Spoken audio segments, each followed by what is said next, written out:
She has 20 years experience, did you know, in business and clinical psychology, training leaders around the world to unleash their genius by understanding what goes on in their head. You don't want to know what's going on in my head, right? Her clients include, good MC, never ad-lib part of the intro. Her clients include Accenture, Santander and Cisco, as well as the Royal Society and the MOD.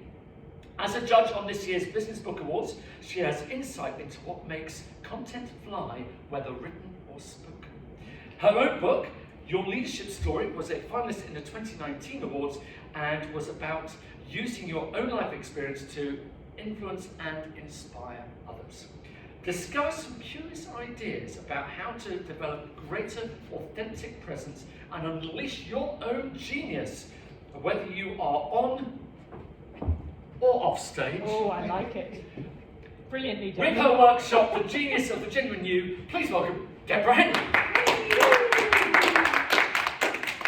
Thank you very much. Thank you, Alistair. So, what is that thing, that advice that people give you before you go into a big presentation or an interview? Just be you. Just be, like, what kind of unhelpful advice is that? Just be yourself. You know, as if you're going to be anybody else. But, you know, people can persist on using it.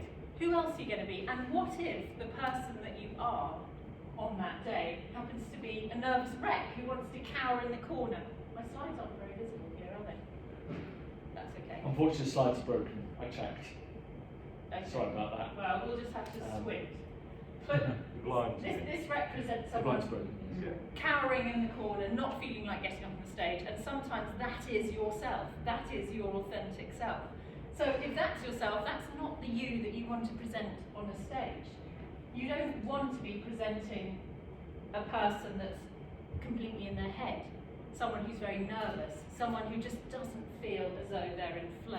I got this from, I'll admit, a urinary flow photo. You won't shake that image now, you know that. But this is how we don't want to feel. We don't want to feel all in our head, which is where we go when we're feeling nervous and we're perhaps being ourselves. And besides which, I don't know whether you know this, but we are 30% more stupid when we get up on a platform. So it is in fact entirely made up for illustrative purposes, but nevertheless, I think you can understand what I mean. We can get up on stage and everything flies out of our head. Has anyone ever had that experience? Oh yes. Yes. This is not a party. Topical. And yet we get these flashes of genius sometimes when we're up on stage, and you kind of go, wow, did I say that? That was pretty cool. So what we want is we want more of those flashes of genius and less of the 30% more stupid. And in fact, having made up that statistic, I then did a little bit of research, and I discovered that there was some research done by a professor at the University of Minnesota called Yeehaw Young, all true, University of Minnesota. You can look him up, and he did some research between stress, IQ, and emotional intelligence. So when we are feeling that little bit stressed, we lose our capacity to have emotional regulation, emotional expression, to have insight and have inspiration. So we are literally more stupid when we get up on stage. So how can we get ourselves into flow? The counter to my urinary. It's much more helpful. Much more Except for it still does make me want to go to the bathroom. Well, so this is how you want to feel. So I'd like you just to think of 3 words that represent how you would love to feel when you are absolutely in flow, at your best, performing at your best on stage. What are 3 words? And you can share it with a nearby person. We're in 2 groups of 3. So just 3 words. It can be captivating, scintillating, present, authentic, energized. What are the sort of words that are most important for you to feel? So just think of those. Fun. It's 2 words, so that's fine. When you said relaxed, I said fun. But kind of having fun. actually, because Yeah, that kind of I think about it Immersion. reduced trust. I'm enjoying it. It's not about fun. To me, it's about just feeling I'm in it. So it's the feelings of the actual this is Sort of connection. confidence. I think connection is a bit with the audience because if you feel connected, you feel, yeah, they're getting what I'm getting there. Yeah. I guess it depends as well what I'm doing, because I'm thinking, when I'm on the stage, I'm really doing it, doing a workshop, I'm doing the keynotes, but I'm thinking, so for me, it is fun because I'm working with them, Yes. I'm showing them how to do stuff. By the way, you wear the Oscar Wilde books. The which? Be yourself, everyone else is taking Yes, I like that, yeah. So that was 3 words, so let's just hear a word each. So what, I heard you say connection, Yeah. Alistair, great, so that's connected to people. Feel connected to my audience and that I feel my audience feel connected to me. Great. So it's kind of like a two-way. Yeah, yeah, okay, and what about George, what did you? I had just immersed. Immersed. Immersed, like Nice. things just kind of coming through me. Great. I like that. Mine was interesting. Interesting. Because if I feel like I'm interesting or I'm interested in the topic, that will come through in a passion and an energy. Yeah. And I want the audience to be looking and listening, thinking, this is interesting. So that's my word. Great. What did you say? Yeah, I suggested warm because I found you get a feeling of warmth. If the audience like you Yeah. and you feel things are going well, you will get the feeling is given off. And if you're sensitive enough to capture it, it's like oh, that's good. It makes you, it's a bit like an incentive. It makes you warm and it makes you feel, oh, I like this.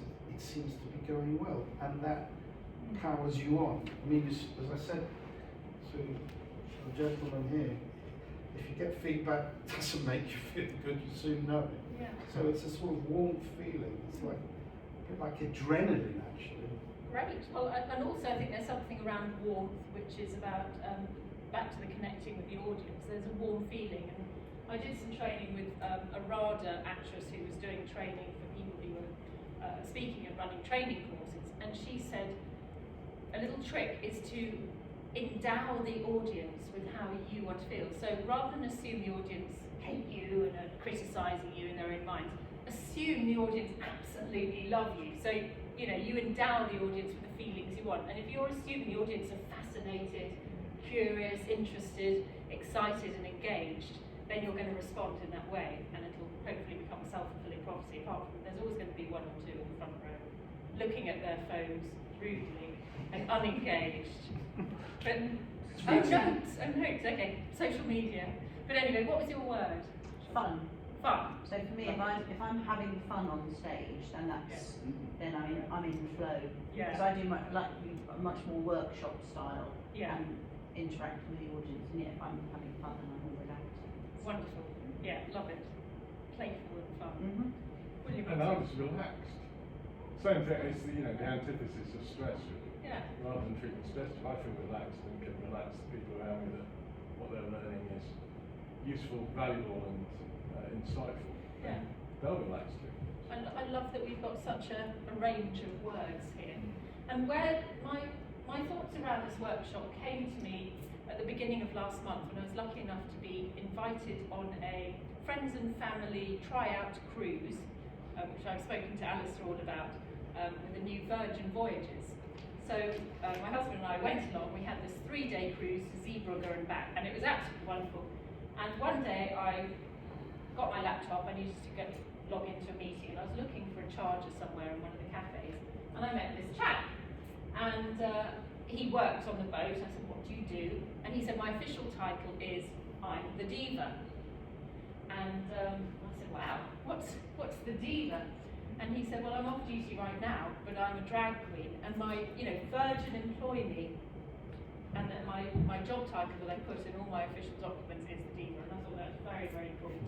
But one of the things he said was, when he's very shy, he's very quiet, very reserved, but he said that when he dresses up as a drag queen, a whole personality comes out, this performance personality. But what he said that was interesting was that it was actually his self. It was a version of his true self that could express itself that he didn't feel he could express normally. And I thought that's really interesting, that you're very authentic, but when you're dressing up. And I talked to him about this idea of having a persona that you use when you're performing, having a stage persona which can still be authentic, and that's the kind of paradox. You can have a persona and be authentic at the same time. So we did a little video for LinkedIn, and he talked about how he feels more authentic. And I told him about how the best experience I've ever had on stage was at the 2019 PSA Summit. And I did the slideshow karaoke. Which, do you know what slideshow karaoke is? It's I remember it well. 15 slides, shown for 15 seconds that I've never seen before. So they're just there in front of me. They would pop up on the screen at the same time as I saw them. And there are, I don't know how many people at the conference, about 250, maybe 300, yeah. So lots of people, all professional speakers. So that's really, you know, it can make you feel very tense, and it can put you into this position where you're not in flow. So I thought, how on earth am I going to prepare for this speech? There's only one way to prepare, and that is to adopt a persona. So I said, I'm going to have a persona that enables me to get up on that stage and be completely in flow, really confident, I'm there, and all those words that you've just said there, I'm going to be that person. I'm going to be, you know, warm and curious and connected, but it's not me. It's the slight different version of me. You're going to do the dance again? Well, are you talking about the robot chicken? That's the one. Yes, so when slide clicked up saying robot chicken, that called for something, and when you're in flow, you can be present and you can take on board whatever comes up. And so robot chicken was called for, and of course I had to immediately do robot chicken, and I just felt so in flow that would you say I was probably in flow that? Absolutely. Yes. Yeah. I was at my best, and it's stuck with me ever since. And I just think that there's something really valuable for all speakers to learn about finding the persona that really works for you and getting into that. And you know, and then so the Diva said to me, "How about we meet again this evening and we do a song together?" So we sang later that night, "I'm Every Woman." That's the two of us. And he was completely different. Mr. Tikaka is his drag queen name. So there are lots of insights there. So in conclusion, you know, we all have a diamond within us. We all have an absolute gem inside us. Joseph Campbell, who's a great Stanford professor who used to investigate myths and mythology and the concept of the ordinary hero, he said to all his students, follow your bliss. In fact, he told his students, do not listen to your parents about their career advice, because they want your security. But what you really need to do is follow your bliss. You need to find your true expression. And we've all got something really wonderful to offer. As speakers particularly, we've got something of great value to offer. So really, you've got to find that diamond within yourself. And you find that diamond by being your best self. And that's what we're talking about here, the genius of the genuine you. How do we find your best self? How do we tap into that genius, which is you at your optimum, you when you are absolutely in flow? And I'm sure you've all experienced those moments where you go, I've really got it there. So I'm going to talk about two things. One thing is the difference between facades and facets. So diamonds have facets, and we can show different aspects of ourselves but still be genuine, whereas a facade is something fake. That's a false front that we put up. A facet is a facet of our personality, a side of ourselves that's still true. So find your best facet for the occasion. Be your best self for that occasion, but don't be fake. Some people go, well, what about if the true me is flawed? Well, fake diamonds appear perfect, but real diamonds have flaws. Very, very few real diamonds are flawless. 0.5% of real diamonds have absolutely no flaws. So it's worth remembering that your flaws actually are one of the things that really enable you to be connected to the audience. They're the things that make you that little bit different.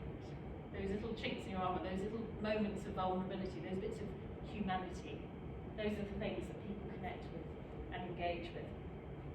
So let's talk about this, this self that you want to be, and talk about how we can find the unearthing of the genius within it. So that's Will Smith. You may remember Will Smith recently did the opposite to distinguishing himself at the height of his success. So the height of his, he's gone from I am legend to I am completely unstable. He was about to be awarded an Oscar, you know, and he's worked for years and years, and then he couldn't help but self-sabotage himself in that moment of greatest glory. And that's perhaps because there's something that hasn't been sorted through in his own mind, you know, to do with perhaps, if I don't want to go too much into the psychology of Will Smith, but it was linked to his relationship with his wife, and Chris Rock was mouthing off about their relationship, and he got up and slapped Chris Rock. So I find that very interesting that he was a legend, and he was really showing that, and then he just lost it. But he's a genius in many ways, and he was the genie in the latest Aladdin lamp. And genius and genie both come from the same stem. They both come from the same word. So what is a genius? Well, in Roman times, geniuses were, you had a genius. A genius was a spirit that was born with you at your birth, and it was the thing that endowed you with your gifts of intelligence and expertise and talent. Nowadays, we say you are a genius. You know, you're very talented, you're brilliant, you're excellent, you've got sort of supernatural abilities, something a little bit beyond the average. You're something extraordinary. And back to Joseph Campbell's idea, we all have something. Hello, welcome. No, I was just saying how we all have something unique, and we all have a particular natural genius, and that's what we're tapping into today. So, oh, I was going to say there are three things before I go there that will unearth your genius, and I'm just going to. The first one, as you've already seen, every genie is released through rubbing the lamp and getting 3 wishes, and this will give you 3 wishes. So, that's not an invitation to rub your neighbour, as genius as she is. But the first one is having a vision. Number 1 is a vision of how you want to be and who you want to be. And what's one great way of tapping into our vision? It's to have a little snooze and a guided visualisation. So I'm going to take you through the guided visualisation now. Or you can have a nice little snooze, just allow my words to wash around you, and I'd like you to envision yourself at your greatest. So I've just had a 30% stupid moment. Does anyone know the name of that snowboarder called Shaun White? Got it. Shaun, you know, Shaun White, yeah. So Shaun White said he invented a lot of new tricks in snowboarding. He did manoeuvres that nobody else has ever done. And he was being interviewed, I saw him being interviewed, and the interviewer said, how on earth did you manage to do these tricks? How do you know that you can do them? And he said, well, no trick can ever be done until somebody has visualised it. So I have to envision the whole thing, and then once I've done that in my mind, when I visualise it, I know that my body can follow. So we have to start with a vision. So we're going to do, I'd like you to think about your most, the most amazing speaking gig that you could ever imagine doing. So it would be one that you would love to do. It doesn't have to be a particular place, but I'd just like you to imagine the kind of the numbers of audiences, and we're going to imagine in a moment you being on the stage with that pure flow, that genius and everything else. So before we go there, just take a moment to ground yourself here and now. So put your feet firmly on the floor, and take a moment just to take a deep, slow breath all the way to your stomach, and then just breathe slowly out. And you can look down at your hands, or you can close your eyes. I'd just like you to focus on what you can hear for the moment. Perhaps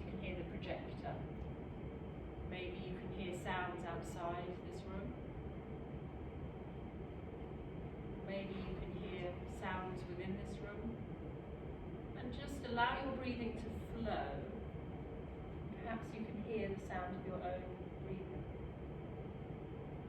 You can enjoy the feeling of the warmth of the light that's just falling on you, or the feeling of the chair holding you up.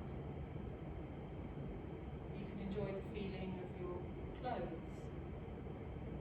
And just allow that breath to glide smoothly in a lovely regular flow. And as you take each breath, you feel your shoulders relaxing, your body relaxing, perhaps your tongue. And you can move if you wish to make yourself more comfortable. And you can notice the spaces between the words as I speak. And these all belong to you as you take yourself into a room, an auditorium, a venue in which you are going to be speaking. And you're going to have the performance of your life. So I'd like you to take a seat somewhere amongst the audience in a moment. I'm going to do an interesting thing. You're going to observe you speaking. So as you sit in the audience, you can hear the MC introduce you by name. And the crowd welcomes you, warmly claps their hands as you come up on stage. You open up your talk, your speech, and you notice that person on stage, which is you, and how they're talking, how they're moving, how they're connecting with the audience.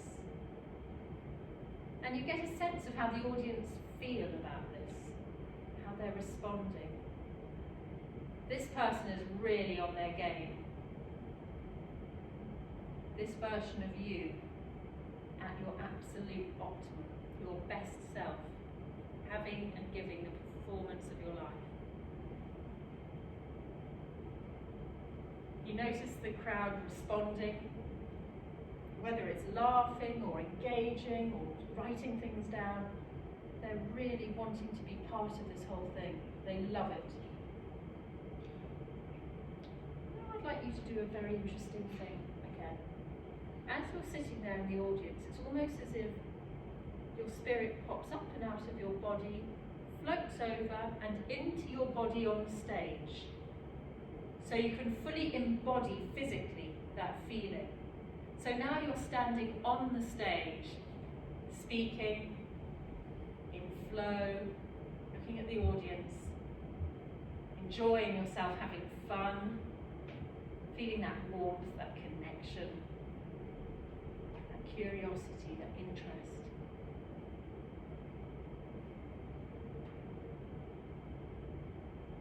Notice how that feels.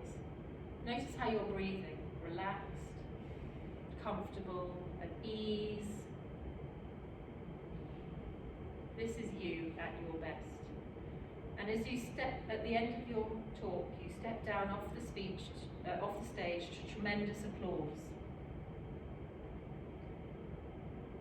And you can go and sit down, and I'm going to slowly count up from 1 to 5.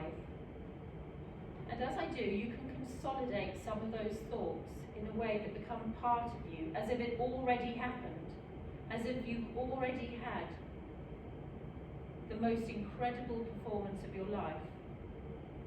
You've already broken new boundaries, and you can only go on from here. So 1, feeling at ease. 2, breathing into your fingers and breathing into your toes.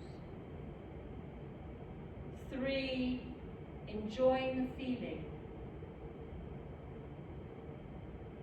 And 4, slowly opening your eyes. And 5, you can come back here and stretch, fully wide awake and alert, feeling excited and looking forward to either giving that speech or going on to the next one, knowing that that's in your memory bank somewhere, because your imagination doesn't know the difference between the future and the past, and that's why you need a vision. You need to practice that. So, what you appreciate appreciates. So I'd like you to appreciate the vision of a nearby neighbour. So just share one or two thoughts about what that experience was like with your neighbours. I'll come and appreciate yours, William. I was at, oh wow, that's fantastic, love it. Wasn't going to be there on stage, I don't remember if it was main stage or not, but in my vision, Linda said, oh yeah, you're going to do something, workshops, like facilitated learning. So that was where I was fantastic. I love it. Teaching stuff about reputation. What was it like to have that opportunity to experience that just in your own mind? So You do that I every day. started off like stage marketing planning, and then I narrowed it down to 4 strategy, and then I've narrowed it down to there's one area that I talk about around what makes you different, and I split it into 4 USPs, and then it turned into emotional reputation strategies, and I still don't know what they're called, but it's about the emotions behind why people buy 3,000 members how with us. the emotions are. Was it interesting then to sort of observe yourself in the second, and then feel yourself? I think that's quite a fun thing to play with. Because it's actually easier to be your optimum when you're observing it, and then once it's already established.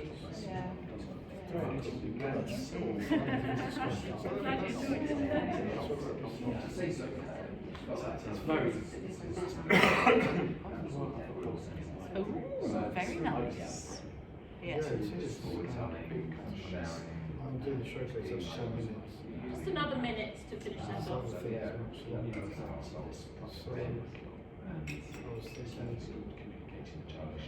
I'm not using any slides, so I was thinking, got to keep their attention. Yeah. Got to be allergic. Got to keep their attention. I'm going to do that. Go back. Stuff.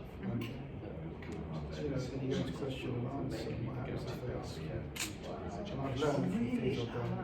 That's a great question.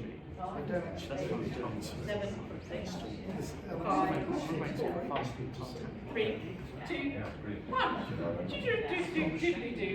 Okay, so I heard a great one from William. Can I share yours? You may. So William, you can share yours. You have a voice. Where were you? I do. I was in California at TED. Oh, that's good. Yeah. And I was watching, when the time we were watching from myself in the audience, I was at the back of the room, and it's big room, with a relatively small bed. It's a good thing you can fly, isn't it? When you're using your imagination. And I was aware of the fact that was also because there were people outside watching on screens as well, which was all very weird in terms of how that made me feel and think about what I needed to do from the stage to engage people who weren't actually in the room but watching on the screen at the same time. So, and you said that you do that sometimes. You do some visualization. This sort of thinking about what it's going to feel like in a certain situation. But you're saying it's sort of good to be reminded, and B, to have that experience of floating kind of out of your body and then embodying it. Does anyone else practice visualizations before? And just to be clear, I wouldn't say I practice it. It's just something I've done on occasion. Yeah. So does anyone else do that? No.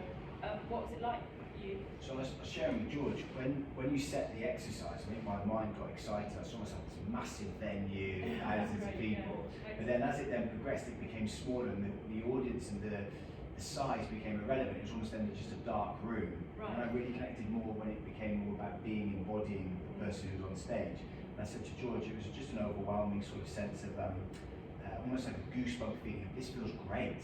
This feels fantastic. It felt comfortable, and it was just a great energy to be in that space, regardless of venue size or audience or anything like that. I love it. I love that you really connected with the energy, and because I think it's really important to kind of anchor yourself in a physical energy. And as I said, you know, your body, your mind doesn't know the difference between previous experiences or experiences that you've imagined. So if you've already imagined something, you've kind of broken through it and had that experience, which means that when you're making your sound, when you're selling yourself as a speaker as well, you can feel much more confident that you've already been there and done that. What about you, Alistair? Because I know you've spoken to lots of big audiences on, you know, in your past. What was your one about? I'd be curious. I was, you know, not like in Big Ten, I'm not sure, but I was on the stage in the Royal Albert Hall. Love it. And it was a big company conference, and I was revealing new material for my forthcoming project. And it was groundbreaking, exciting stuff. Wow. But people were lapping it all up. It's great. I love that there's so much ambition in the room. Bold I hold ambition. There's probably more. But there's I've done it. I could have said the O2. That's what I should have done. Oh, you missed out. You missed out. That'll be afterwards. Yeah. So, also there's. Oh, thank you. Sorry, this is about to run out of battery. So Oh, right. I'll just So give you've you added 29 minutes. No, you've got 1 hour Oh, less. it's going to go down. It's going down now. So Okay, yeah, okay, sorry right. to throw you. That's You can still see So it. has anyone heard or come across Ellen Langer's work? She's a psychologist, social psychologist, and she did a really interesting study, which was in the 70s. She got a group of fairly elderly men, some of whom were on sticks and needed a bit of help to walk around, and she said to them, she created a 1959 environment, and she said to them for 3 or 4 days, have an immersive experience. Speak as if you are 20 years younger, and you're living in 1959, and you're talking about the things that are happening, and you are that person. You're 20 years younger. So they all did that, and when they emerged from the house, some of them no longer needed some of their sticks and their help. They had so much more vibrancy. They were feeling more optimistic, and apparently people were saying that they did some photographs and saying which one's the younger person. And they were 2 photos of the same age, and they thought that the photos of them after being in the house were a younger person. So they even appeared a bit younger. So that's a very interesting study about the past. What's this got to do with the future you? Well, what if we can actually have physiological changes if we imagine ourselves as a past self? Imagine the physiological changes we could create if we imagined ourselves as a future you. If you could imagine yourself in the state you want to be in, imagine that success and achieve it and really immerse it and live today from that place of success, that place of future success. Are you with me, or is this a bit of a strange idea? So if you imagine that, you're much more likely to get there. So there's some really great work by a guy called Dr. Benjamin Hardy on future self. And I've absorbed a lot of his work, really fantastic work about how we can start to have greater success when we start to embody this future self idea. And I think that study by Dr. Langer is a good example of the differences it can make when you do that in the past or in the future. You have to imagine things as if they've already happened, because otherwise you are on a default trajectory into your future, which is just more of you. We don't really change much through our life unless we start to really think differently and do things differently. We just tend to we have a default future. It's a little bit like the value of a house might appreciate with inflation, but it's not going to appreciate in any other way unless something dramatic is done to it, and it's the same with us as human beings. So that's the idea, that's number 1, vision. So what could be the second thing that the genie needs to give you so that you can tap fully into your genius? I've said it a few times, and I'll say it again. Flow. Flow. So what is flow? Flow is this concept by Csikszentmihalyi, Hungarian psychologist, and he basically found that when we are just doing things where we're using skill, we can over time feel boredom if we are not challenged. But on the other hand, so that's if we've got a high degree of skill but not very much challenge. We're just doing stuff over and over again, it comes easily to us, no problem. And then at other times we might feel incredibly challenged, but if we're not properly equipped, trained or skilled in that area, all that challenge can make us feel quite anxious. So ideally, we want to up our skills and increase challenge, which means kicking ourselves out of our comfort zone every now and again. And at the beginning of the pandemic, I found myself very much in my comfort zone. I was in this sort of little section here. I was feeling quite bored. When you have these two things together, you are absolutely in flow, which is you on stage feeling excited, but also exploring your edges, exploring your boundaries. So you do lots of training, Chantal, like me.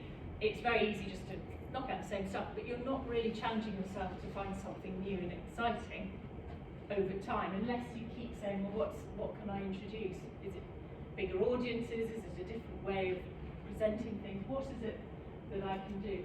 I was finding myself very much in my personal comfort zone, feeling a bit bored.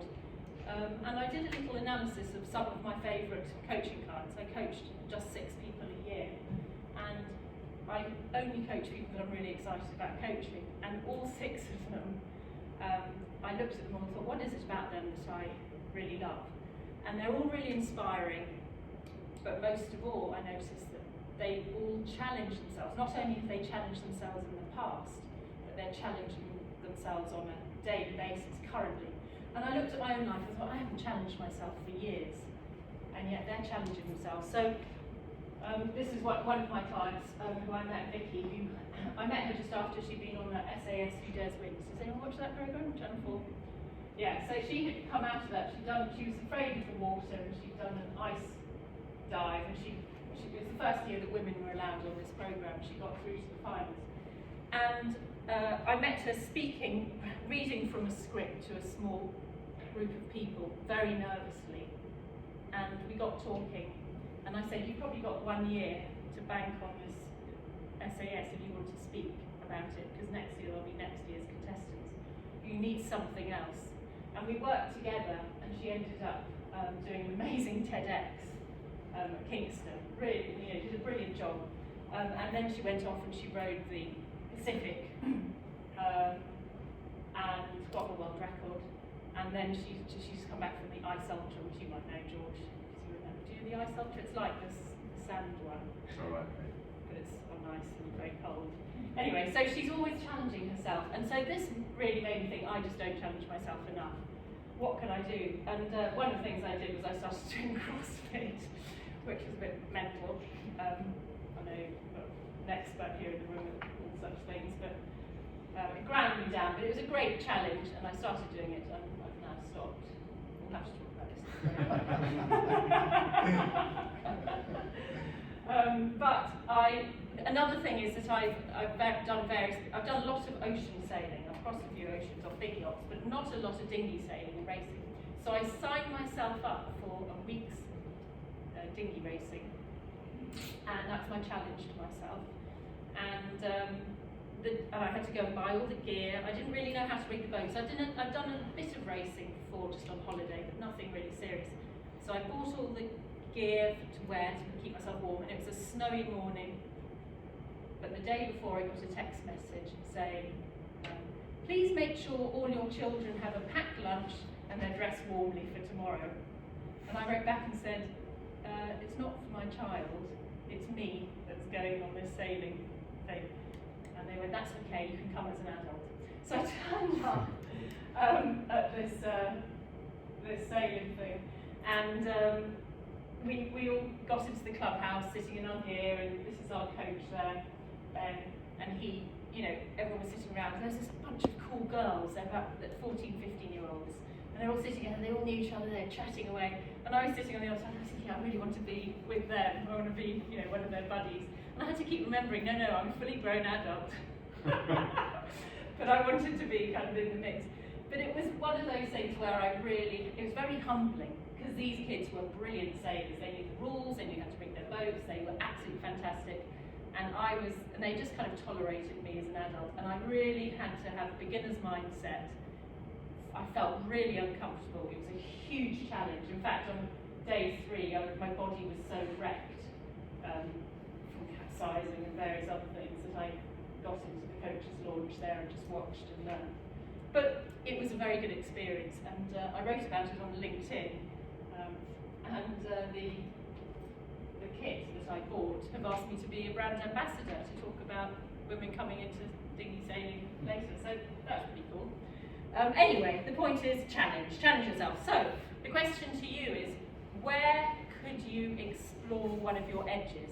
What are one or two challenges that you could take in your life? And why do I ask you about challenges in your life when we're talking about speaking? Because you are a speaker on or off the stage. You know, this is about you having authentic presence. You've got to be something that is interesting to other people. You've got to walk your talk. If you're asking people to challenge themselves, you've got to challenge yourself. If you're asking people to do anything, you've got to be doing that yourself. And I fully believe that if we're going to expand, it's through challenge. So have a think, and if you feel like it, put yourself on the spot and share a little challenge with a neighbour. A little challenge that would make you feel a bit uncomfortable. Where you could have beginner's mindset, you could put yourself in. Where's something that will feel easy?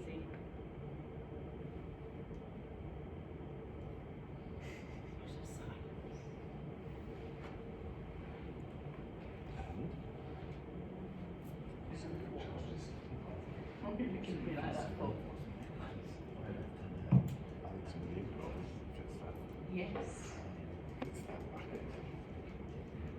Yes, we've taken up doing improv recently. In a way. I find that a huge challenge because we were learning and discovering and I think there's nothing is wrong. I think the biggest challenge for me was going into the world of the musical one because I don't sing. I do not as anyone else in the room. Nobody can sing, maybe Tom. If you've got a speaking challenge in mind, that's fine too. You'll hear about the speaker factor soon. The thing I found most stretching was Jonathan's ability to see so much. I see one of the teachers, a guy from Catfield in Chicago, and he would observe things and pick up in his mind. It's just an enormous amount that he could observe, and I thought that was a skill. So one that I would love to have, that level of observation. Okay, so that would be a challenge for you to develop that level of observation. But is that taking out your comfort zone? Because I'm thinking, yes, there's lots of things I want to do, but challenge me to write a book or those kind of things. That's not taking me out of my comfort zone. It's just. Oh, wait till you like it, it will. It might do, yeah. I mean, I think anything that's new counts. I mean, Yeah, but it's because you're doing it yourself, challenge yourself to something. Yes, it's challenging in terms of you've got to work it out, but it's not your comfort zone. To me, is where you're almost showing your personal stuff, revealing yourself. revealing yourself to others. Yeah. In other words, other people get to see the fact that you are actually actually, if it's personal, if you're sat in your office, You know what? then well, no one's on the there phone. for this anyway, so actually, are you really actually confident? I think it depends on each person. Because you're there to notice. I think it just depends. I think for you, Alistair, it sounds like that would be a great challenge to do something personally challenge you. Whereas, you know, for me, maybe doing the CrossFit is really challenging because I'm exposed to that myself as very unfit in front of really super fit people. But you don't know, you know, but and for you maybe it is writing, but it's taking on that task to write a good, because there's that play in your head of it's got to be a good book and this is my Well, I mean, I ended up writing it twice because I wrote it and realised what I'd written was fabulous manual, but it wasn't a good book. And I think that's the, again, that almost becomes like that learning process. We all look at our own shows. We don't look at the very first show that I did. I was probably about 28, 29. My first presenting show, and absolutely horrified. I thought I should present. And even 2 manifestations ago, I think you can sometimes justify it. So it's I've always got hurt. It's always got the emotional pain. It's always looking for sell to witness pain. That you suddenly realise she's not as good as you were, but other people see it as well. I guess for me, Suddenly it's they something unmute you you. to You want to mute yourself back. that you're advocating. I don't know, maybe. I think it's also starting at the beginning, isn't it? Like being. I think that's just just within the data. Yes. only applies in front of To go out. Yeah. So, for example, yes, going to a workshop like you with those kids. For me, if I went to a writer's workshop or something, that was slightly concern, I suppose. It wasn't just the workshop, it was when we got on the Blue and Water and they all knew how to sail and they all knew the rules and I didn't know what the heck I was doing. It was very It's like basic life when they learn to ski in their 40s. Yeah.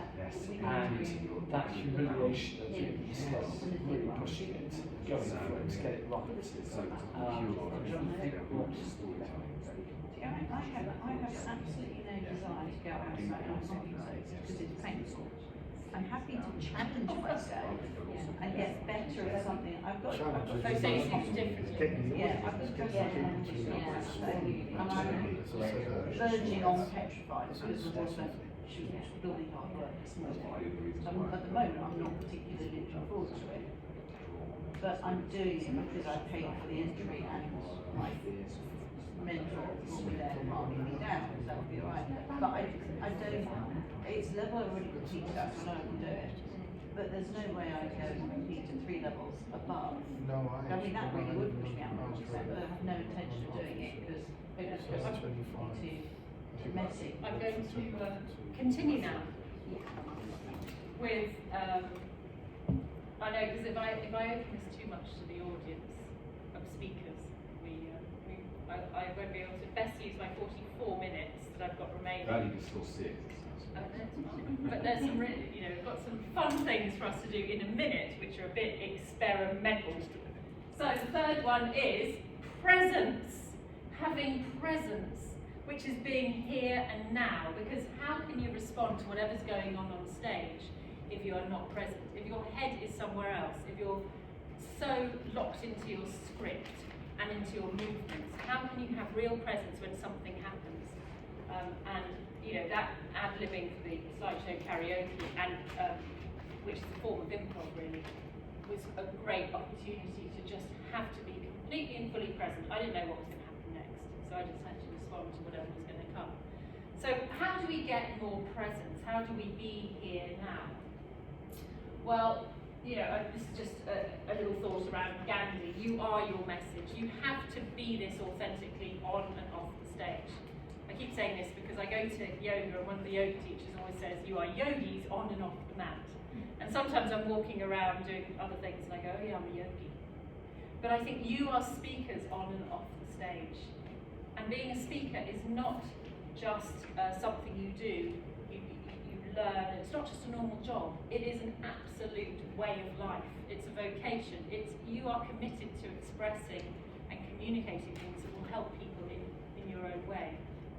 So it's a whole way of thinking. It's a whole lifestyle, and you have to be that person on and off the stage. Just as Gandhi, was an Oxford University educated lawyer, but he dressed in his garbs and he gave away his objects because he didn't need that stuff, and he was standing for something else. He was being that in every respect, not just for what he was speaking about. He lived his message. So we need to think about living our message, but how do we get there? Well, perhaps a little bit of openness to experimentation, and to take your words, Chantal, fun and playfulness, I think are super important here. It's experimenting, playing with some ideas. So we're going to play with an idea in a moment. Also, we can experiment with different personas. So it's going to be a little bit like an improv exercise in a way, you might call it. But we're going to experiment with playing with who we can be in a minute. So there's a big nice space back there. We're going to go back there and do some experimental stuff. In my dark and distant past, I was qualified as a hypnotherapist, and a friend of mine said, I'm having a baby, can you help me with, do some hypnotherapy with me so that I can give birth naturally? And I said, well, we covered it in about half an hour of our training course. I don't really feel equipped to help you give birth, but I'll see what I can do. So I looked around, I found this course in the States, which specialised in childbirth using hypnosis, hypnobirthing, which wasn't in the UK at that time. So I worked with my friend Kerry, and she had just come back from Tanzania, so she was very much into doing things naturally. She'd seen a lot of natural childbirths, and she said, can you know, I helped her to do this hypnobirthing thing. I trained in it, and I brought it back, did it with her. She had the most wonderful time with her husband, who helped her through all the difficult bits, and she said when it was really difficult, that's when I knew it really worked, because we both got on the same page, and I just had this idea, I can cope with whatever is thrown my way, no matter what happens, I can just keep breathing. And even if medical intervention is necessary, that's fine, I can deal with it. So I went on and I trained a lot of other people in hypnobirthing, and Kerry's story was published in the Daily Mail. It said, first baby born using hypnosis in the UK. Dr. Kerry Woodcock says, you know, what a great experience it was. Now, my friend Kerry did have a doctorate, but she wasn't a medical doctor. She was a doctor of African violence. But anyway, did the job, and so hypnobirthing became a thing. And now, as you know, it's pretty prevalent. Well, you may not know, but no, you don't know. Not next Has question. anyone got involved in hypnobirthing? Heard of it? Okay. Anyway, it's a thing now. But in the course of doing this, I investigated a lot of approaches to childbirth around the world, and I came across this wonderful approach used in Samoa. It's called the Samoan birthing ritual. And what was great about it was as the woman was sort of giving birth and in labour, she would be moving and making sounds, and to help her feel supported, as if she wasn't alone, the villagers would gather round, usually the other women, and they would make the same sounds with her and move with her. So it became a sort of a dance. They do this dance, and the main thing was that she felt supported. Now, we do not exist in isolation. You're wondering what's coming now, aren't you? We're not going to be giving birth, but we are going to. We do not exist in isolation, and as speakers, so much of our speaking and the quality of our speaking is in response to the audience. It's an interplay. You know, it's how the audience respond, and it's how we connect, and all of that. And so we need to be great audience members, but also we're going to be supportive to our fellow PSA members in exploring different facets of our personality through the Samoan birthing ritual. So I'm going to do the Samoan birthing ritual over there in a moment. I'm going to walk you through it slowly. It's adapted, so no one needs to be having a baby right now. So should we go over there? We won't have this bit on video. I have no I was intention. going to say, when I went to Samoa, they never showed me this. Maybe have your grass skirt on, that's why. So Maybe get involved. we're going to get into a circle. Okay. And what we're going to do is each person, I'll make a sort of a sound or a noise or a movement, and so I don't feel embarrassed, because we don't want any embarrassment. We're trying to get rid of that sense of self-awareness. So I don't feel embarrassment. I'd like you to sort of just exaggerate it. So then I don't, you know, I feel held and I feel supported. I feel it's okay to express whatever I express. Okay, so it's kind of, it's a chance to have permission, and we're each going to have a little go at that, and then everybody responds by doing it bigger, louder, more exaggerated. Okay? Sounds crazy, but it's actually just a way of liberating everybody, because it will support us for the next bit, where it gets really crazy. No. Okay, so I'm going to start by kind of going, I would like to feel, so you'll go 1, 2, 3. Thank you. How would you like to feel? Yeah! 1, 2, 3. Yeah! Bigger and louder. Wow. 1, 2, 3. Wow! I would like to feel 1, 2, 3. Woo! 1, 2, 3. Woo! Yippee-yah! 1, 2, 3. Yippee-yah! I would like to feel Go for it! 1, 2, 3. Go for it! I'd like to feel get in! 1, 2, 3. Get in! Now, do you notice how these are getting louder? So now we're going to just do another round. It doesn't have to be how you like to feel. It can just be anything. Pure improv. Yeah, it's one of the exercises we did at one of the start of the improv classes. And we, yeah. What do you mean? I made this exercise. Well, I heard of it, the slow nursing ritual. Anyway, but it is that because it's just being supportive and it's natural that we don't want to be the only one doing something silly. We want it to be reflective. So They've just shut the doors next door, by the way. Very sensible. So I'd like you just to be a bit more experimental. So just try things. It doesn't have to be. It's just anything really, but just push yourself. Okay, so I'm going to try. 1, 2, 3. Way! Way! Oh boy! Oh boy! Ooh. Yeah! It's you! It's you! This is it! This is it! Slide to the right! Slide to the right! Okay, so now we're going to do it more seamlessly. So we're going to kind of like pass it. So I'll do the thing. We'll all do it, and then we'll pass it, but in a round. So as soon as I pass it to George, then we're following George. As soon as you pass it, so we all have to kind of watch where it flows around, because eventually we'll.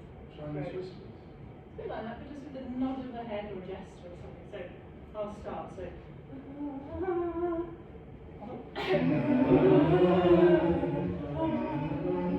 Alright, alright, alright, alright, alright, alright, alright, alright, alright. Ho, ho, ho. Ho, ho, ho, ho, ho, ho. Yeah, yeah, yeah, yeah, yeah, yeah, yeah, yeah, yeah. I've lost track of where it is. Yeah, yeah, yeah, yeah, yeah. Not long. Sorry, were you I putting thought it I'd gone, but it hasn't. It's on with me. William, take over.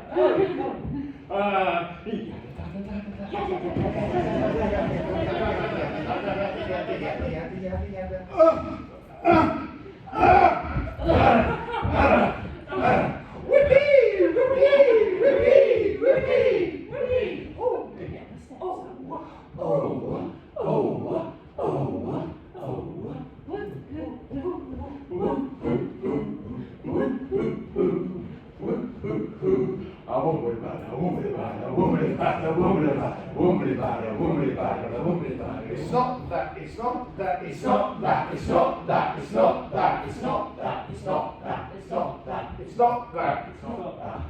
It's not. Yeah, well, It is that, it is that, it is that, it is that, it is Diva. oh no, it isn't. Oh no, it isn't. Oh no, it isn't. Oh no, it isn't. Oh yes, it is. Oh yes, it is. Oh yes, it is. Yeah, baby! Yeah, baby. Yeah, baby. Whose baby? Whose baby?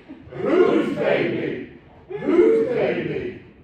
Excellent. That seems Excellent. Excellent. That seems a great place to sign us up. Okay, so stay there. Stay there. I'm going to get a prop. A prop of you. Okay. So. Oh no, sorry. Said to do that later. Right. So our next experiment is with masks. Got a bit of Minecraft here. Is anyone familiar with Minecraft? Oh, young boy, perhaps. Yeah. So these masks are imbued with magic powers, and when you put these on, 1, 2, 3, 4, 5, 6, 7, 3, 4, 5, 6. How spooky is that? So what we're going to do is the first person will put on a mask, and then they will start to character through that mask. And we're all just going to mimic that character. And you know, and then if they talk, we can talk back to them. So not just saying the same thing, but just engage with them as though they're that character. Okay? But we'll start without talking. We'll just use movements and stuff. So would you like? Yeah, I'll take you. You can. Okay. Mask, any mask. Okay. Oh, it's just me with a mask, right? No, we start with you. Okay.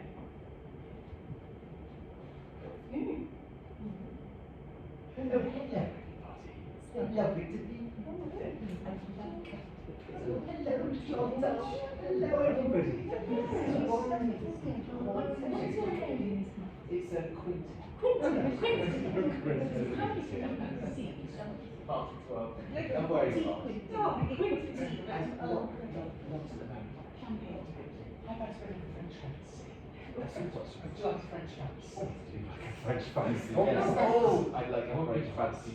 They're my favourites. Yes, I do like them. Do you know what's my French fancy? Oh, not at the moment. But please stay there and keep engaging with the country. So just wait. Invite some more people to the party. Oh, I like a mask. Would you like a mask? Just put it on. And it's that way. Right, so hello. Hello. What's your name? My name is Death. Ah, Death. Oh, you look very scary, Death. Oh my goodness. You have been chosen. Oh no. You come. How about I introduce you, Death, to Quinton over there? Hello, Quinton. You are next. Oh, I love being next. You won't love anything. Bet I will. It was always fun to be had. You are wrong because you're dead now. Well, never mind. Next time. There's always a next time, isn't there? Now for a moment, just for a moment, hold on, Deb, and get your coffee or tea or something if you'd like. Well, I'm just going to invite some more people to the party who you might want to kill. Right, so here we go. You. No, it's the other way round. I think we're fine. There we go. Whichever way Abby likes. We can it just might be there. Ah. Oh, hello. Oh, hello! What's your name? Tarquin! Tarquin, can I introduce you to Quinton? Hello, Quinton! Quinton, I think it is. Quinton? Yes, Tarquin. Where have you come from today? Well, I was skiing earlier. I don't know what's happened to the snow. It's all gone. Oh, well, Tarquin, have you met Death? Not today. Oh, okay. Nor do I want to, I don't think. Well, you don't need to. Yes, that's true, actually. I think we've been on it before. So, can I invite the three of you to go over there and just have a little chat? Yeah. Come on, everybody. Come on. Come on. So you just have a chat. And Well, this is John, isn't it? now, whilst I'm having Somebody a make chat, French fancies. I just Somebody say did, this. yes. Don't have any ideas. Okay, so don't choose a name. Just think. Put the mask on and just enjoy yourself. Just talk amongst yourselves. So, there we are. Die now. Oh. It does go on, doesn't it? It does, doesn't it? I say, It's a lovely chat, but it's an odd thing to say at a party, isn't it? You'll never die. Oh. Sarah. I can't. My friend brought me here today.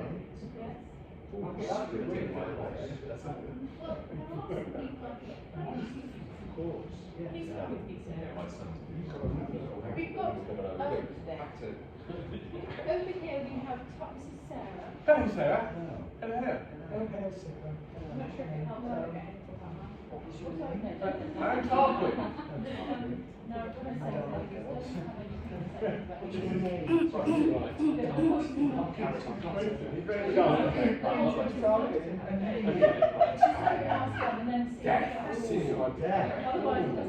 Quentin's hiding.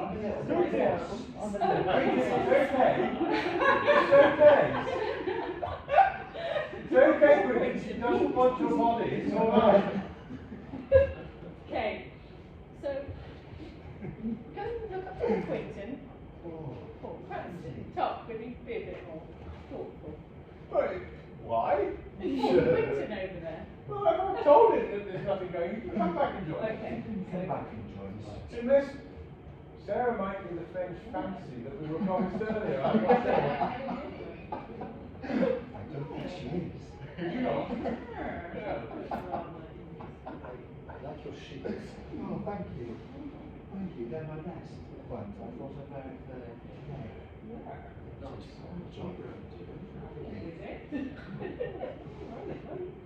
Just feel like How's death get you?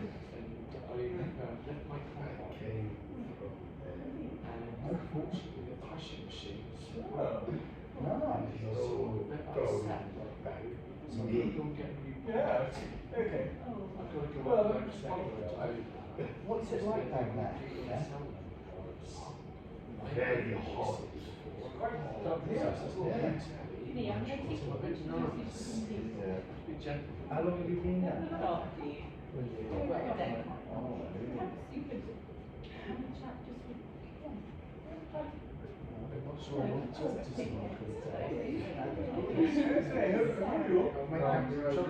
we have, if you're not careful, you have accidents down there, all sorts of things can go wrong, You were a farmer? Yeah, no, this is something I've had for a wee while. You just want to smell the chicken from there. Yes. Because they're chicken, but they make something. So, I like this. you work with your hands, So you don't fertilise them then? Excuse me, my man, you work with your hands, do you? Oh, I do, yeah. I'm very good with my hands. You get my hands in the right place, they're like marbles. We were talking earlier about French fancy. You would know about that as well. I find one of them, not my cow. Yeah. She was, you know, she was having difficulty. Well, I put my hand in, I can and I got it, and oh yeah. Don't waste up. How many cows have you got? 32. Yeah, it's quite a big farm. It is, yeah. No idea. Hello. They're all called Oh. How do you tell one from the other then? I'm a bit confused They're now. all yellow. You see? And then yellow. And then you come dandelion. And the nice thing is you soak out dandelion in the field and they all come. That's what comes. What do you feed them? I give them like corn, and they obviously go out there in the pastures, and they're fine. Yes. Unfortunately, one of them met your friend the other day. Right, would you like to come over here? Oh, yes, all right. No, we've got some other this is Bob Cake, or Cake Bob. Bob Cake? I'm Bob. I'm Bob. I'm Kate, but I like to be called Bob. Hello, Bob. Hello, Tarquin. Oh, hello, Tarquin. Nice to meet you. Hi, Sarah. I'm Clem. Oh, hello, Clem. Yeah. I like your accent. That's a good accent. That's nice. Well, it's what I was brought up with, and what I know, so Good. there's nothing else I can do about that. It's got a nice shirt. He's got a lovely shirt. You like my shirt? It smells The of chicken. chicken lays an egg on there, you see. And Oh, it's clever kinda like, chicken. yeah, That's yeah, what I it's thought. very good. Yeah. Yeah, nice, aren't they? I'll try them on. And your feet are too big. Your feet are too big. You'll break them. And then You'll break waterproof. them. No. You see, we waterproof ones in my dairy, you see. Oh, you've got dairy too.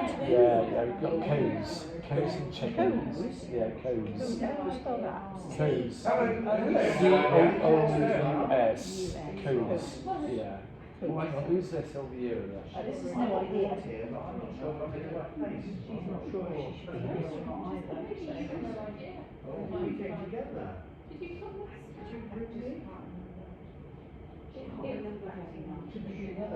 Oh, was there no big on our floor? She couldn't remember when she paid us rich. Oh, well, we're all in the welcome line now. Oh, I say, is this the wedding? Sit down. Is this the wedding? No, I was getting married. If you, in your present incarnations, but Sarah's got something to say to us. Oh, Sarah. Very interesting what you were saying. We're going to step up on the stage. Sarah gets to go on the stage. Bob Kate. Wait. Now Sarah Very is happy from for someone else to I'm not sure. I'm not sure, I think far away. Yeah, it took a while to get here. Sarah had it's very interesting things you were saying. What would you like to tell us about what you've come here? They say, be quiet. Us about? Because you're next. I'm trying to listen. Shh, I'm an expert. Yes, you are. What's your next? Go. Is that why I've been brought here? Yes. Give us a bit on that special thing. So what's the name of your talk? Nose hurts. A bit confused. Yeah. Is it all confusion? Nose It hurt. must be, yeah. Confusion, yes. How to unlock confusion in people. Lovely. Could you just give us a few lines? Just hear the beginning. Yeah, I find that I'm an expert in helping people unlock the confusion that they have within themselves. They get themselves confused not only about where they are, but I'm what they're confused about doing. what my name is. I don't know if it's Bob or Kate. Can you help? Well, I think I could help you with that. Bob. Okay. Thank you. I think I could. So tell us what it is that you're going to cover in your talk today. I'm going to talk you through the 3 stages of awareness around confusion, how to spot it, and then how to unlock it. That's what I'll be presenting in my talk today. Very good. Well, I think that deserves a round of applause. Thank you. Now, has anyone else got a little talk prepared? Bob, Kate, come on. Now, so what are you going to talk to us about? I haven't prepared anything. I just like being on stage. Oh, okay. Well, what are you an expert at? Oh, everything. Okay, will you just give us a I'm couple of lines? I'm an expert at wearing boots and dresses and being on stage and looking gorgeous. Woo! Well done. Thank you very much. Thank you very much. Now, would anyone else? No idea. No, you don't have any idea. But would you like to come up and just tell us about not having an idea? I don't think I'm supposed to be here, but No, as I'm here anyway, I'll Thank just... you. Warm welcome for no idea. I'm mainly in the wrong room, but since I'm here, yeah, I've just forgotten what it was I was supposed to be here. Yes. I'm really sorry. No, it's wonderful. So you'll talk. I understand that you speak on not having an idea. Yeah, so I think it's really about how I can help you to be comfortable with just not having an idea. So if anyone here doesn't have an idea, like I don't, then please do. Does anyone else not have an idea? I'm confused. No idea. Yeah. I got That's lots of ideas. fantastic. So maybe Oh, you're not- maybe you're I in the am wrong in the room. right room, but I might not be. So either way. Well, thank you very much. Wonderful. We have some great speakers with us today. Death, would you like to just come up and just tell us just 1 or 2 things about your chosen topic? About death. Yes. About being dead. Tell us. I will talk to you about the unintended consequences of technology, and for all of you, the consequences are very unintended. You will see from when I tell you, because you're all dead now. Oh, death, whilst it's intriguing, I'm dead. thank you. I'm dead. I'm dead. Very good, thank you. I don't think you, I think you mean I think we dead. don't want to hear what comes after that. Unless you want to tell us what comes after. I can tell you if You you're what? ready for it. One word. Party. One word. Wait. Are we ready for it? Yes. Yes. Yes, okay. Oh, yes. Okay. Yes. You know what it is. You in particular. Yeah. Do I? Yes. I tell you now. Nothing. Ah, Oh. Des, thank you very much. It's absolutely delightful to be here in this personified. Tarquin. Quick, quick. Hello. Quick. You see, I'm here because well, Mummy told me I needed to come out and meet some ordinary people. And you're all ordinary, aren't you? Very, I think. very ordinary. So Mummy was right. I haven't had that experience before. It's a bit disconcerting. So I'm happy to talk about what it's like not to have to need anything because we have it all. And I can tell you what it's like to be extraordinarily wealthy. Nice. If that would be of interest. I think that sounds great. Thank you very much, Tarquin. So, I think you can probably come and tell us a bit about farming. We can tell you everything he wants to know about farming. Or anything else. Is there something else that you really care Well, about? I'll tell you what. It's about We've just had the AI man round Right. to service Dandelion 1. Can I ask you, Clem? Can I ask you what you're the salt of the earth, and I'd like to know what really interests you, what intrigues you, what is it that you could really Soil. soil? Yeah, I like soil. If you get good soil, you can plant anything and it will grow. See? Bananas. I haven't tried that. Try bananas. I like bananas. I'm not sure that grows very well here, but I Because can the soil's wrong. I can do corn and potatoes. Yeah, so I've heard about your corny jokes. Yes, so's in the law. Well, thank Especially you around very the much. village, the WY. Clem, you've been wonderful. I think you're the last one, aren't you, Quentin? Thank you. Quentin, please come up onto the stage and tell us what you're going to talk to us about. Well, I like talking about people failing and quitting and stopping. What is it about that? I think some people, they try too hard and they make a mistake and things don't work out and they try it again. And I just want to say to them, just stop. No, it's not. This isn't for you. Just why bother going to all that effort, trouble, struggle when you can save yourself all that? That's why we get the AI man. And you just It was like Boris Johnson. Can you tell Boris Johnson to just they stop? love it, but some people just don't know when to stop. And that's mine. Thank you. Well, thank you very much. Well, you've all been a wonderful audience today, and I hope you've enjoyed this concession. Please do take off your masks. We have a little bit more. Now, well done. So, you can just come back to your everyday self, and if you can remember That'll who take you a are. while. So, and we'll talk about that in a moment. We can sort of debrief, but sometimes you can feel a little funny after that. Did some people feel that you? First of all, I've got to say, amazing. You really, really went into graphic those evidence. But you really went into those characters. It was great. Did anyone sort of think it was quite interesting how easy it was to sort of get into that persona? I had a role model, I have to say. Yes. See, I've done various bits of mask work, both in sort of drama and a sort of dedicated session on mask work, and it's a really, I've done it 3 or 4 times, and each time it's really extraordinary how you kind of really get embedded in that. It's your whole physical body sort of takes on that character, and I can see that a lot of you weren't in your heads, were you? You weren't pretending, you were just being it. Did anyone notice that? Yeah, I was definitely being a 6-year-old because I was bored.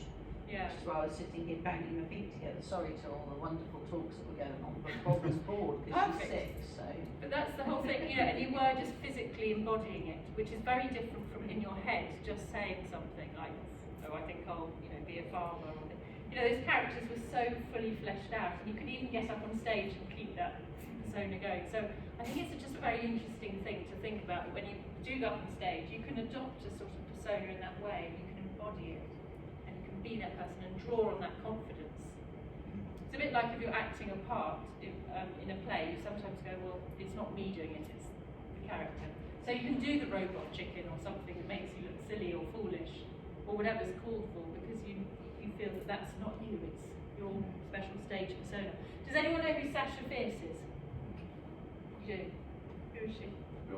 Beyonce. So Beyonce had this persona, Sasha Fierce, because she didn't feel she could get out there and be Beyonce in the way that she now is. And over time, the two characters have merged, and now she can be Beyonce. But in her mind, she was Sasha Fierce for a long time. So, you know, it's fine to have that. You can have a persona like that. So what we're going to do now, the other part of it is experimentation, and there is appreciation. So we've done a lot of appreciating of one another. You can keep your masks. I appreciate all your efforts, so you can go home and scare your family and friends with your alter egos. But we're going to just do a sort of finishing little exercise of appreciation between one another. Because it really helps if you have people that hold a greater vision for you. So you've shared some of your visions. So we'll do this exercise standing up. But maybe go into this. It's very warm in here, isn't it? We could stand all along. Unfortunately, the air conditioning as well is blown, so. Oh gosh, well, it's really warm. It's time for a new venue, isn't it? But this appreciation exercise it may look at first glance like what people call a shit sandwich, but it's not. It is all positive. So the first line is, one thing I appreciate about you is. I'd like you to start with the person that you've been maybe pairing up with. One thing I imagine you doing even better. So this is the bit that people think is the kind of negative bit, but it's not actually, because what you do is you have to use your ability to visualize and imagine that person in an even greater environment, doing things even better. You don't even have to know people that much, but you can just sort of say, one thing I imagine you doing even better is speaking on that 10th stage with great confidence and clarity, whatever it is. But you can look at that person and think, what could you imagine them doing even better? Where would you hold out hope for them in expressing themselves more? You know, it's just like when, you know, you're a sports coach and you must be able to, physical fitness person. Sorry, I don't know, what's your official? Coach, not so much in sports and physical. Okay, but I imagine that you are able to imagine what's possible for somebody when they turn up and they're not capable of it. You know, so you have to hold that vision for people until they can connect to it. So that's what that stage is. I imagine you doing better. So it's not one thing you can do even better, it's I imagine. You must say I imagine. Sometimes I do this with people in the workplace and they go, one thing you can do better is X, Y, and Z. But it's one thing I can imagine. Why is that? Because you're owning it as your own concept.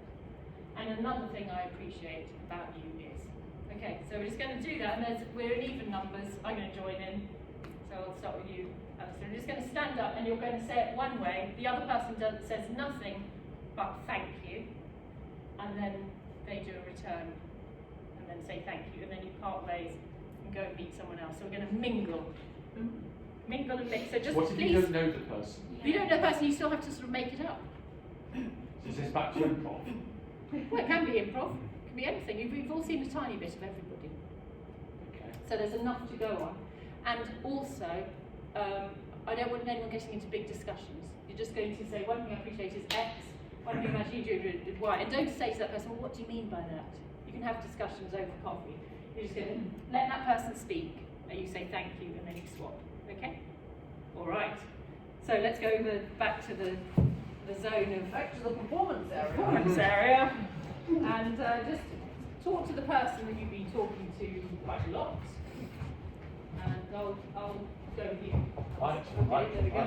William. So one thing. Yeah. So just say this is the script.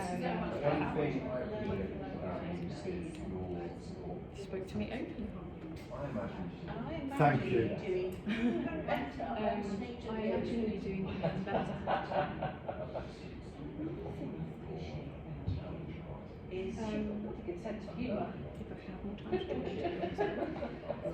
One thing I appreciate was that you understood what I was trying to say. I imagine you could do it even better if we had more time, and you're probably very good at listening. You're a good listener, I think. Another thing I appreciate was just meeting you, because I've met you before. Thank you. And then the other thing I appreciate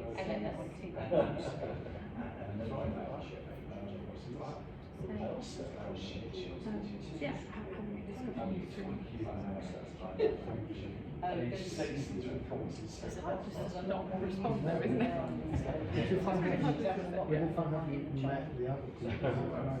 Yeah, that's what I think. I do. Maybe we have to base it on like what we heard on the characters, I guess. You were what again? No idea. I thought that was quite good when you got up and you said, well, I've got no idea. I thought I was being really honest because you did something. Someone else. Find someone else. I was going to be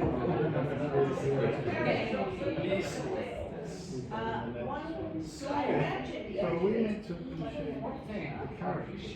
We need to appreciate when we were doing all the other Because we've spoken with you, but I think the other ones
we have, yes, we missed the chance to, didn't we?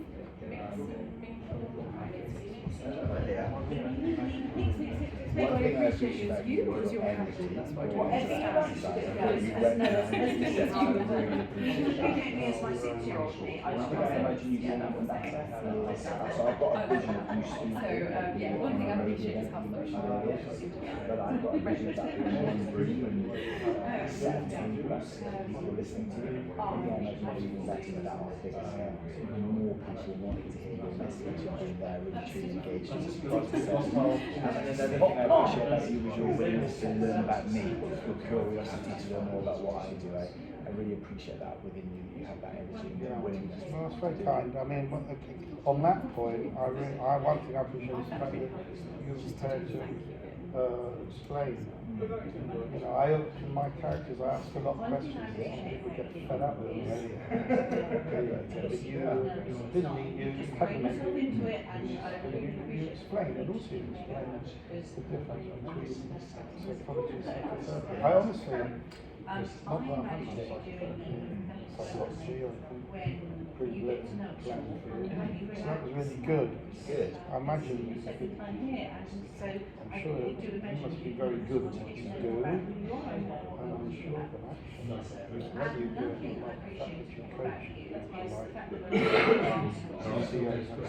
like I think you may do this already, I don't know, I imagine you do it.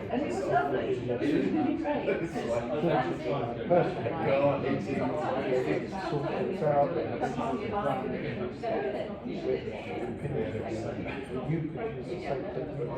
If a person is still the same brain, the same things go on inside, just coming from different circumstances, so you'd be good at doing whoever. And another thing I appreciate I like how you got up because talked about, when you got up, you talked about being huge, which is actually what you're going to speak about anyway. So I thought, oh, clever guy. That's quite good.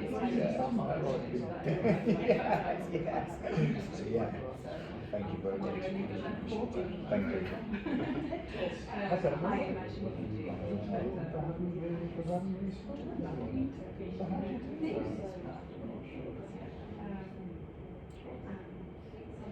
Anyway, and told me where you live. Yeah. There's something so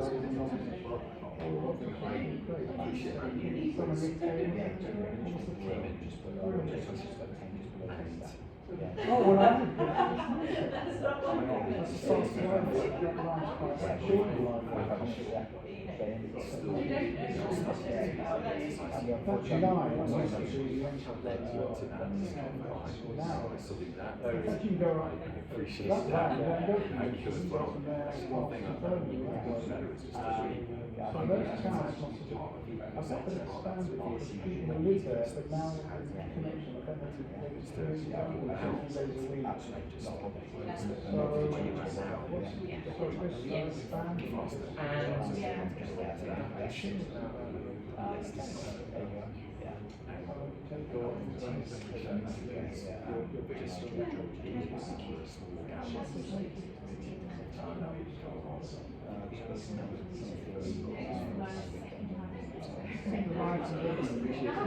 Okay, even though we haven't done everyone, because of time, we're all going to go back and finish off the session because we can carry on doing this. We're very we appreciate each other. You said It's flashing as well. Don't want to do that nonsense here. You're the audience and you get to vote. We spent so long appreciating one another, which was what we were going to do in the coffee break.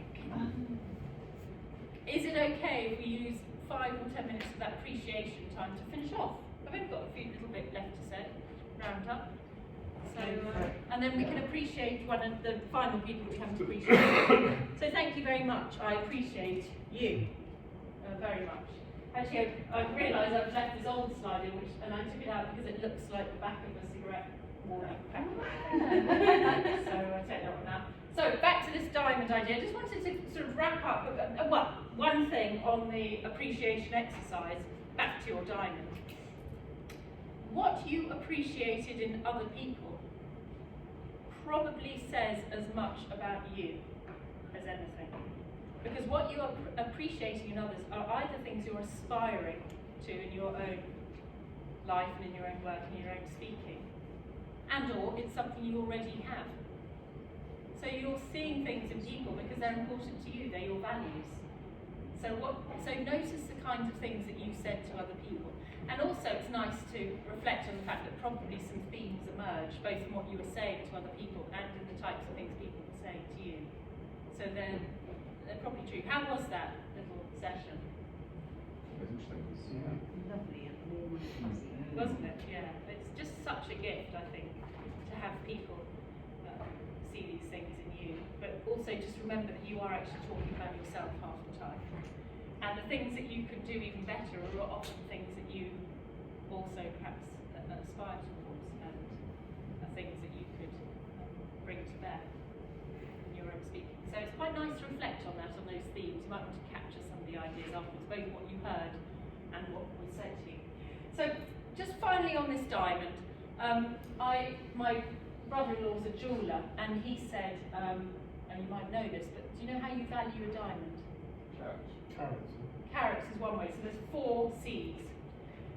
So the first one is clarity, the clarity of the diamond. So in the same way, you need to express your clarity of your diamond by having clarity of message, clarity of insight, clarity around your self-conception, how you see yourself. Be clear about that. That's the first C in how you express your diamond out in the world. You've got to have real clarity about who you are and how you do things.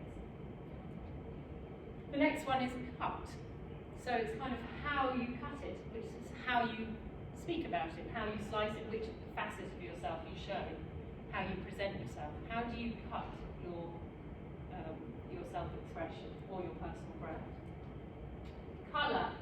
Colour is, how you give your expression depth, nuance, meaning. Colour is intrigue, it's interesting. So that's something for you to think about in terms of how you express yourself. And finally, we've got carat. So carat is the intrinsic value of the diamond. And in the same way, your intrinsic value as a speaker is in the value you give other people. It has to be a value to your audience, and that's the carat. It's giving your audience something of real value to them. And that's the value of you as a diamond, what you're giving to your audience and how you're serving them. So be you, but rise to meet the challenge. Be you, but rise to the best version of you, the person that you can become. And remember, when things get tough, pressure makes diamonds. That's how they're formed.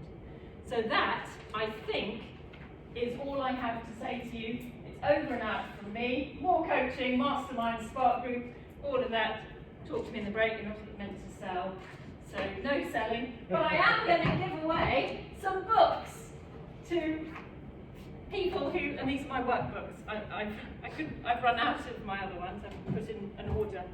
If you'd like one, this is a workbook for your leadership story. Who else would like one? Thank you very much. We can share. And I've got another one. I'll give you one. I've got some more. Okay, that's it. Over and out from me. Wonderful to see you all. Have a great break.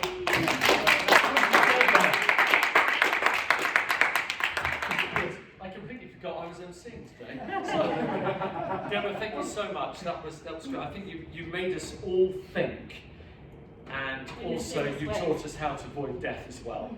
Oh yes. So thank you for that. I think anything that relaxes and gets us thinking on a different plane is always a good thing. So thank you for that. I think we'll all take away lots of thoughts and ideas, and a little bit of inner soul searching possibly as well in there, which I'm sure is what you wanted us to do. So thank you very much. We are now going to take a break, and we are going to have sandwiches for 13. There's 8 of us, which is rather nice. Great. And then after it, we've actually got just over an hour, which is plenty of time to make sure we all get to speak to each other. I think if we don't already, make sure we link in with each other, make sure we get those real connections with each other, and also appreciate one another a little bit more as well. Let's continue this sort of group hug amongst us all, which would be nice, but not too close, please. And then we'll be back at 7 o'clock, which is when we're going to have our 2 showcases from Sam and from Elliot, which is really looking forward to that. You're going to get some real focused attention both through tonight, I think. And then we've got our keynote. I'm sorry, but I'm not doing as deaf. Aren't you? Oh, okay. I'm sorry, I'm doing it as me, but a bit out of me. Where are your improvisational skills? Come on. I think we're all a bit relieved about that one. I'll do it as life. Great, okay. So this is life after death. Anyway, so Very good. On that bombshell, enjoy your break, and then also, particularly for 2 of you, I think we're all going to learn something from Camilla Long, who's going to talk us about speaker factor.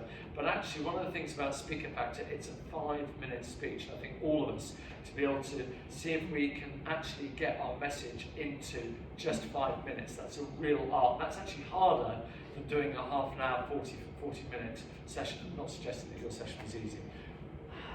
On that point of digging myself into a hole, see you after break. Thank you.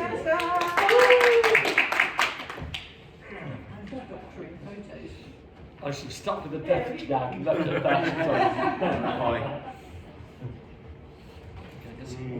George.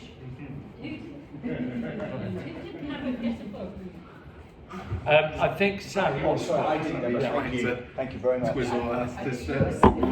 It's what? Touching my shirt. It goes with my actual.